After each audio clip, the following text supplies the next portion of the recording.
ఆయన సరదాగానే చేసి ఉండొచ్చు, కానీ డబ్బులు ఖర్చు పెట్టుకునే చేసి ఉంటాడు కదా. మనం మాత్రం సరదాగానే అంటున్నాం. ఇది చూడండి,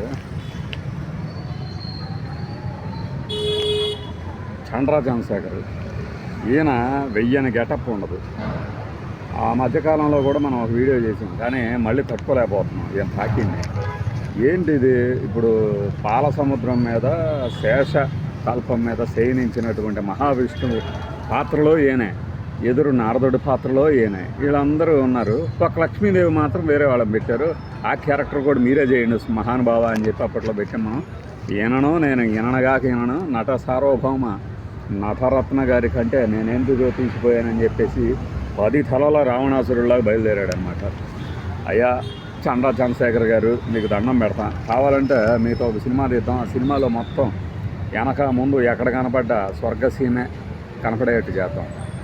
దయచేసి మీరు ఈ పాత్రల అంటే మీకు ఉత్సాహం ఉండొచ్చు, ఆ డిప్యూటీ స్పీకర్కి ఉన్నట్టు మీకు కూడా ఉత్సాహం ఉండొచ్చు. పౌరాణిక పాత్రలో మిమ్మల్ని మేము చూసుకోవాలని, మీ నటనాభినయాన్ని కౌశలాన్ని ప్రదర్శించాలని. కానీ ఇలా మమ్మల్ని హింసపెట్టడం భావ్యమా? డబ్బులు ఇచ్చి మరి పాత్రకి మీరు డబ్బులు ఇచ్చారు, పాత్రకి మేము డబ్బులు ఇచ్చాం.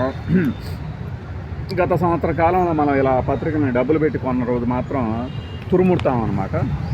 అందులో భాగంగా ఈ మొదటి పేజీలో కనపడినటువంటి దృశ్యాన్ని, పైగా మన ఛానల్స్లో కూడా మనోడు ఏ అనుకుంటా కనబడుతున్నాడు. మరి ఏం చేయాలి? ఏదో ఒకటి చేసి ఆయనకు ఒక యూట్యూబ్ కొట్టం కూడా ఉంది. అందులో ఆయన కామెంట్లు పెట్టండి, మహాప్రభో ఇక చాలించండి మీ అవతారాలు అని చెప్పేసి. సరదాగానే, బట్ సీరియస్గా కూడా.